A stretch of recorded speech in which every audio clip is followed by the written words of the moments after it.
thing I'm most passionate about is just making, creating. And I don't know what that is. I mean, and each day, you know, I could make 100 things and only one of them will be cool. But it's just, you know, making and making and making. You know, there are people who make and there are people who talk about making. I make things, you know, whatever context or form that may be. Workshop, lecture, print, bedding, pillows, skateboards. Passionate about hanging out with my daughter. I tend to think I'm trying to teach her stuff, but she teaches me more than I tend to teach her.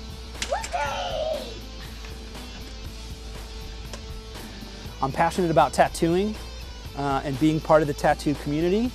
I've spent about 14 years getting tattooed and sort of slowly designing myself. Still passionate about skateboarding. I'm going to go skateboarding in Brazil and Argentina and Korea here in the next couple of months.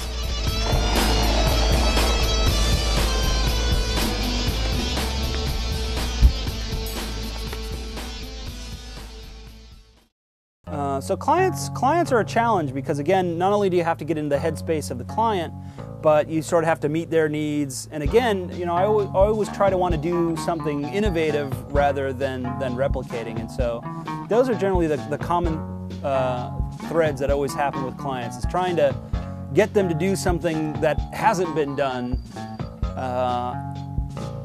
is always the tough bit, you know. And no disrespect to clients, but generally clients don't know what they want. Generally, clients are such big organizations that they may not always know what is the newest and coolest or concept or path. The only thing they have as point of reference is other cool work. And so generally clients tend to want to replicate rather than innovate. And so the thing that they have in common in terms of my studio or engaging my studio is trying to get them into a position to try to innovate somehow rather than replicate what's already been done. If you come up to me and tell me that, you know, you don't know where you get ideas from, then you're just not looking. And it has to do with complacency. When I moved to New York in '92, it was my first time riding on a subway. So I put in, at the time it was $1.25, put in $1.25, and I could ride from Brooklyn all the way uptown and never get off. And the only thing that I could equate that experience to was riding a roller coaster. And I remember being the happiest motherfucker on the train. I mean, like, they didn't strap me in, I could stand up, I'm like high-fiving people I don't know, I'm like, oh shit, we're gonna do a loop, you know. And I remember it being such an amazing experience. And I remember looking around on the train and seeing like other New Yorkers are asleep. I'm like, oh my God, this guy's asleep on the train. Like, you know, how could he be asleep? You know, we're gonna do a twist. And but isn't it funny? Like a month later, I'm the same asshole that's asleep on the train. You know. And what settles in is complacency. And when complacency settles in, your perception and your eyes for an exciting experience wanes. You have to spend time away from clients. You know, if you work in a studio and 100% of the time you're working on client stuff, it's just going to suffocate you because you lose yourself, you lose your identity.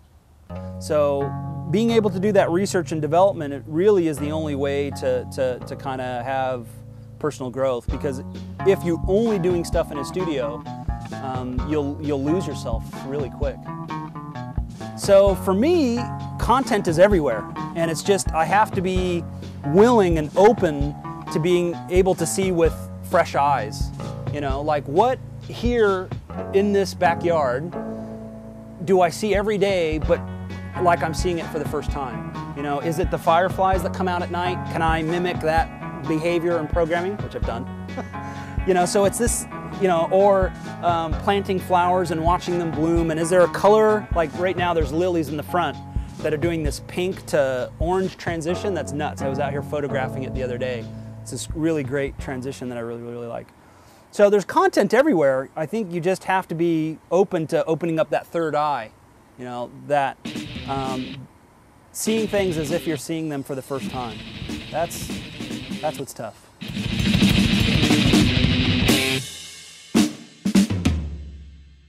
So I would make this stuff even if I didn't get paid to do it. Even if I worked at, you know, Dunkin' Donuts, I'd still do this, you know. And that's the difference, is that they're so, and I see it with my students, you know, they all make these portfolios to try to impress XYZ to get a job. That's the worst thing that you can do, because you lose your identity. You know, you might be good at designing, you might be good at making things, but what's sacrificed or what's lost is you. And imagine how hard it is to be a creative director and get these portfolios that it's the same bullshit schoolwork that we see, you know, day in and day out. How do I gauge someone's identity by the same poster that their instructor gave 5 million other people? You know, do what you love. Don't listen to me. Don't listen to your teachers. Don't listen to your clients. You know, it's a fine line, but that's how you get to do the interesting stuff, is by walking your own path. You know, make work for love, not for awards or acceptance. What I have to say and what I do works for me.